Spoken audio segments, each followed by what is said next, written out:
Ik denk dat Alwin de nieuwe Jasper wordt. Als ik zo aan jullie geluid kan horen. En toch, hij kan niet op tegen de jongere paarden. Want reservekampioen is Marcus. En kampioen Jurre. Ja, Nou, wel degelijk. 3 keer op Riegen. Ze flikkert. Stal Chardon, Jelmer Chardon. Hij flikt het 3 keer op Riegen. En dan mij even na die Norbert, die ik 3 keer achter de koor kampioen waard. en Volkert. En Volkert, maar dat is in het meer recente verleden bedoel ik, Ja. jazeker. Maar 3 keer op Riegen, dat bloot bijzonder. Hij was er al op. Koers de Kjere. Op zijn shirt staat het al. Henk Dijnem had net de broek naar beneden, maar hij had wel een speciaal shirt. 3 keer Jurf jou en jongen 5.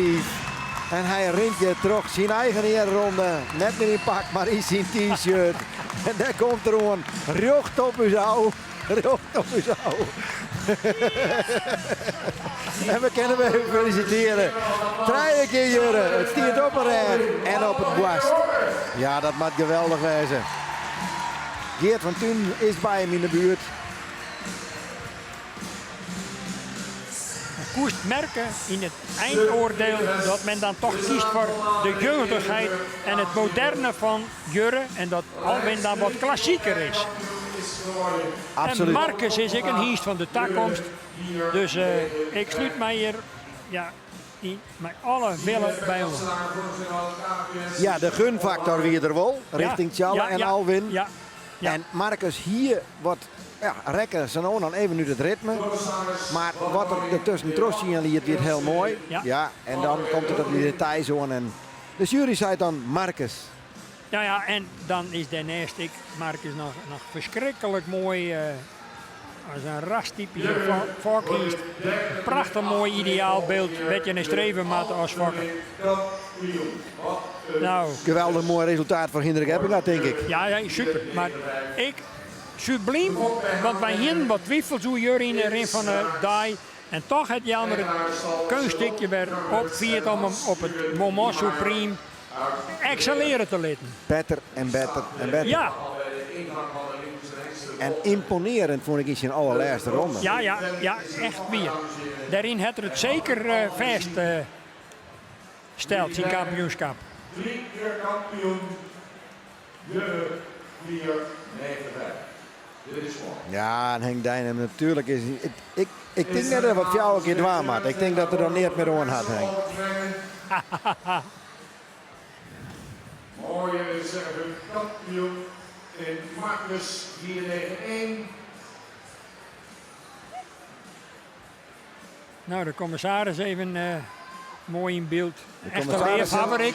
Is helemaal rechtsom. Dan is de Sint-Chardon met de beide dochters. Ja, Wassenaar, Bert Wassenaar erachter. ik een zoon, hè? Een jonkje en een famke. Meer ik. Oh ja. Ja. Wallenbach. Henk Dijnem, dat is de Duitse mooi-eigenaar van Jurre. Links van het hinder de Duitse mede-eigenaar, 50% eigenaar van Jurre. En Henk Dijnem met de vrouw? Of is dat de Hoe ik dochter? nou zo gauw net misschien. De voorbrengen natuurlijk alle eer. Ja. Tim Kruid, die dat ik voor de zoveelste keer nog mij beleefd. Was prachtig net, die ontroering van de familie Chardon. Lokweesje Hellinga van erbij. ja, de directeur van Stamboek.